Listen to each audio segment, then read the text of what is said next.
नमस्कार बच्चों, आज हम पढ़ेंगे आपकी पाठ्य पुस्तक से 8वां पाठ है भारतीय संस्कृति। राजेंद्र प्रसाद इसके लेखक हैं। इस पाठ में बच्चों प्रस्तुत निबंध में भारत के प्रथम राष्ट्रपति राजेंद्र प्रसाद की भारतीय संस्कृति के विशेषताओं को प्रभावी ढंग से प्रस्तुत किया है। उन्होंने विविधता में एकता, अहिंसा, भोग में भी त्याग भावना को बखूबी रूप से विषय में बताया है। कहने का तात्पर्य है कि अपने देश के बारे में बताया है जहां अनेकता से होते हुए भी कितनी एकता है। अलग अलग भाषाएं हैं, अलग अलग धर्म हैं, अलग अलग भूमि है, कहीं उपजाऊ है, कहीं बंजर है, कहीं नदी है तो कहीं पहाड़ हैं, लेकिन ये विभिन्नताएं होते हुए हमारा देश एक है। इसी बात को लेकर इस पाठ में बताया गया है। कोई विदेशी जो भारत के से बिल्कुल अपरिचित हो, एक छोर से दूसरे छोर तक सफ़र करे तो उसको इस देश में इतनी विभिन्नताएं देखने में आएंगी कि वह कह भी उठेगा कि यह देश नहीं है बल्कि कई देशों का एक समूह है। लेखक कहता है कि अगर कोई अपरिचित मतलब जो इस भारत के बारे में नहीं जानता है, अगर वो यहाँ आए और यहाँ का भौगोलिक स्थिति देखे या लोगों के को से मिले या इस देश को देखे तो ये नहीं कह सकता कि ये एक देश है। उसको यही लगेगा कि यह देश नहीं है बल्कि कई देशों का एक समूह है जो एक दूसरे से बहुत बातों में भिन्न है। प्राकृतिक विभिन्नताएं भी इतनी और इतने प्रकार की और इतनी गहरी नज़र आएंगी कि किसी भी एक महाद्वीप के अंदर ही नज़र आ सकती हैं। मतलब इतनी ज़्यादा प्राकृतिक विभिन्नताएं नज़र आएंगी, हर चीज़ में विभिन्नताएं, अलग अलग चीज़ें दिखेंगी यहाँ। यदि आप एक महाद्वीप के अंदर भी ये विभिन्नताओं को आप देख सकते हो। कैसे भौगोलिक विभिन्नताएं हैं, फिर लेखक ने ये बताया है। हिमालय की बर्फ़ से ढकी हुई पहाड़ियों का एक छोर तक मिलेगी और जैसे जैसे वह दक्षिण की ओर बढ़ेगा, गंगा, यमुना, ब्रह्मपुत्र के प्लावित समतलों को छोड़कर फिर विंध्य, अरावली, सतपुड़ा, नीलगिरी की श्रेणियों के भी समतल हिस्से रंग बिरंगे देखने में आएंगे। लेखक कहता है कि जैसे हम हिमालय की बर्फ़ की पहाड़ियों को देखते हैं तो एक छोर तक दिखेंगी, फिर अचानक से यदि हम दक्षिण की तरफ जाते हैं तो वहाँ हमें गंगा, यमुना, ब्रह्मपुत्र इत्यादि के समतल मैदान मिलेंगे और फिर अचानक से हमें विंध्याचल पर्वत, अरावली, सतपुड़ा, नीलगिरी की छोटी छोटी पहाड़ियाँ के बीच में समतल हिस्से, रंग बिरंगे हिस्से देखने को मिलते हैं। कहने का तात्पर्य है कि कहीं नदियाँ दिखती हैं तो कहीं पहाड़, कहीं समतल मैदान तो कहीं रेतीला मैदान। अलग अलग विभिन्नताएँ हमारे देश में दिखाई देती हैं।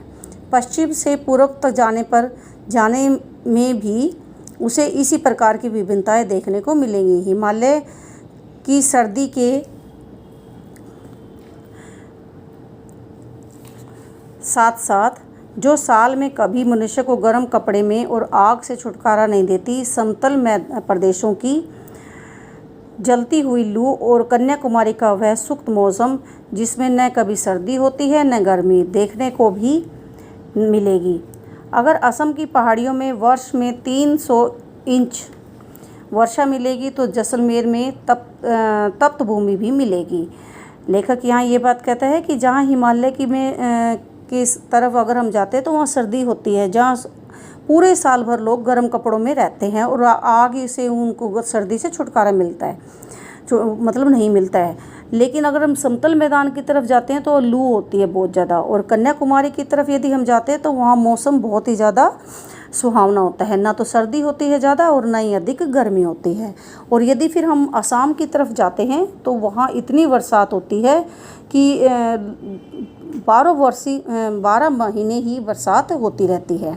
और फिर हम यदि राजस्थान की तरफ जाते हैं तो वहाँ हमें गर्म भूमि दिखाई देती है।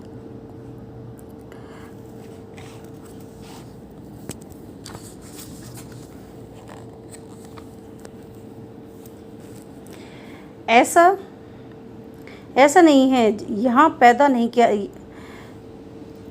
हाँ, साल में 2-4 इंच भी वर्षा नहीं होती, राजस्थान में वर्षा नहीं होती।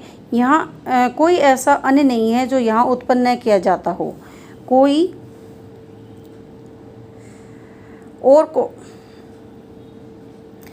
ऐसा फल नहीं जो यहाँ पैदा नहीं किया जा सके, कोई ऐसा खनिज नहीं जो यहाँ के भूगर्भ में पाया न गया हो, और ना ही कोई ऐसा वृक्ष अथवा जानवर है जो यहाँ फैले हुए जंगलों में ना मिले। यदि इस सिद्धांत को देखना है तो जलवायु का असर इंसान के रहन सहन, खान पान वेशभूषा शरीर और मस्तिष्क पर पड़ेगा तो सबका जीता जागता सबूत भारत में बसने वाले भिन्न भिन्न प्रदेशों के लोग देते हैं। इस तरह मुख्य मुख्य भाषाएं भी कई प्रचलित हैं और बोलियां तो यहाँ गिनती ही नहीं, क्योंकि यहाँ एक कहावत मशहूर है। अब ये तो थी भौगोलिक विभिन्नताएं कि भारत में कैसे पहाड़ हैं और कहाँ एकदम बहुत ज़्यादा गर्मी होती है और कहाँ बिल्कुल सर्दी होती है और कहाँ बिल्कुल एकदम ऐसा होता है कि मौसम बहुत ही ज़्यादा सुहावना होता है। तो और भाषा के बारे में कहा जाए तो एक कहावत भी है, कोस कोस पर बरसे पानी, चार कोस पर बाणी, कोस कोस पर बदले पानी। मतलब अगर एक कोस जाएंगे, थोड़ी सी दूर ही जाएंगे तो वहाँ पानी का जो स्वाद है वो बदलता जाएगा, और चार कोस पर यदि हम जाएंगे तो बानी यानी बोलचाल की जो भाषा है वो भी बदल जाती है। भिन्न भिन्न धर्मों के को मानने वाले लोग यहाँ पाए जाते हैं, और जिस तरह यहाँ की बोलियों की गिनती आसान नहीं है, उसी तरह यहाँ भिन्न भिन्न धर्मों और संप्रदायों की भी गिनती आसान नहीं है। जैसे जैसे अपने भारत में अलग अलग बोलियाँ हैं, भाषाएं हैं, ठीक ऐसे ही यहाँ अलग अलग धर्म और संप्रदाय भी हैं, और जिनको गिनना आसान नहीं है। इन विभिन्नताओं को देखकर और अपरिचित व्यक्ति आदमी घबरा कर कह उठे कि यह देश नहीं, अनेक देशों का एक समूह है। यह एक जाति या अनेक जातियों का समूह है, तो यह आश्चर्य की बात नहीं है, क्योंकि ऊपर से देखने वाले को तो जो गहराई में नहीं जाता विभिन्नता ही देखने में आएगी। अगर हम ऊपर से देखते हैं कि लोगों से अच्छी तरह मिलते नहीं है, हमारी संस्कृति के प्रति ज़्यादा जागरूक नहीं होते, तो हमें विभिन्नता ही नज़र आएंगी। पर विचार करके देखा जाए तो विभिन्नताओं की तह में एक ऐसा समता और एकता फैली है जो अन्य विभिन्नताओं को ठीक उसी प्रकार पिरो लेती है और पिरोकर एक समूह बना देती है। जैसे रेशमी धागा विभिन्न प्रकार की और विभिन्न रंगों की सुंदर मणियों और फूलों से को पिरोकर एक सुंदर हार तैयार कर देता है, जिसकी प्रत्येक मणि या फूल दूसरों से न तो अलग हैं और न ही हो सकते हैं। केवल उनकी सुंदरता से लोगों को मोहता ही नहीं है, बल्कि दूसरों की सुंदरता को वह स्वयं सुशोभित भी करता है। अलग अलग नदियों के उद्गम भिन्न भिन्न हैं और इनकी धाराएं अलग अलग बही हैं, और प्रदेश के अनुसार भिन्न भिन्न प्रकार के अन्न और फल फूल पैदा करते हैं, पर इनमें एक ही शुद्ध, सुंदर, स्वस्थ और शीतल जल बहता है, जो उद्गम और संगम में एक हो जाता है। कहने का तात्पर्य है कि इतनी विभिन्नताएं होते हुए भी भारत में एक रूपता दिखाई देती है। यह हमारा सौभाग्य रहा है कि हमने एक ऐसे मूर्त के रूप में को अपने बीच चलते फिरते हंसते रोते देखा है, और जिससे अमरत्व की याद दिलाकर हमारी सूखी हड्डियों में नई मज्जा डाल हमारे मृत प्राय शरीर को में नए प्राण फूके और मुरझाए हुए चेहरे को दिलों में फिर हिला दिया। वह अमरत्व सत्य और हिंसा का है, जो केवल इसी देश के लिए नहीं, आज मानव मात्र के जीवन के लिए अत्यंत आवश्यक हो गया है। यहाँ महात्मा गांधी के बारे में बताया है कि यहाँ एक ऐसी भी महान विभूति पैदा हुई थी जिनके ने सत्य और अहिंसा का पाठ पढ़ाया था देश में। हम इस देश में प्रजातंत्र की स्थापना कर चुके हैं, जिसका अर्थ है व्यक्ति की पूर्ण स्वतंत्रता, जिसमें वह पूर्ण विकास कर सके, और साथ ही सामूहिक और सामाजिक एकता भी। व्यक्ति और समाज के बीच में विरोध का आभास होता है। व्यक्ति अपनी उन्नति और विकास चाहता है, जबकि एक और उन्नति है और सबके विकास के पथ हिंसक है। विकास दूसरे की उन्नति और विकास के मार्ग में संघर्ष पैदा होता है, और यह संघर्ष तभी दूर हो सकता है जब सबके विकास का पथ हिंसक हो। हमारी सारी संस्कृति का मूलाधार इसी अहिंसा तत्व के पर स्थापित है। जहाँ जहाँ हमारे नैतिक सिद्धांतों का वर्णन आया है, अहिंसा को मुख्य स्थान दिया गया है। अहिंसा का दूसरा नाम या दूसरा रूप त्याग है, और हिंसा का दूसरा रूप और दूसरा नाम स्वार्थ है, जो प्राय भोग के रूप में हमारे सामने आता है। पर हमारी सभ्यता ने तो त्याग भी भोग से ही निकलता है और भोग भी त्याग में पाया है। उपनिषद कहता है तेन वक्तेन भुंजी था।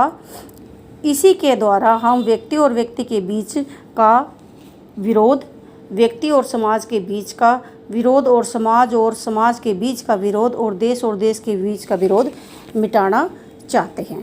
कहने का तात्पर्य है कि हमारे जो स्वार्थ की हिंसा का एक अर्थ होता है त्याग और दूसरा हिंसा का अर्थ होता है स्वार्थ की भावना। तो हम इसी भेदभाव को मिटाना चाहते हैं। हमने भिन्न भिन्न देशों की संस्कृतियों को अपने में मिलाया और अपने को उनमें मिलने दिया। देश और विदेश में एक सूत्रता तलवार के जोर से नहीं बल्कि प्रेम और सौहार्द से स्थापित की। दूसरों के हाथों और पैरों पर, घर और संपत्ति पर ज़बरदस्ती कब्जा नहीं किया, उनके हृदय को जीता है। ये भारतीयों की विशेषता बताई गई है कि हमने हाथ मिलाने में विश्वास किया है। हमने देश और विदेश को एकता के सूत्र में तलवार के बल पर नहीं बल्कि प्रेम के बल पर, सौहार्द के बल पर एक दूसरे के दिलों में कब्जा किया है, मतलब एक दूसरे को दिलों से जीता है।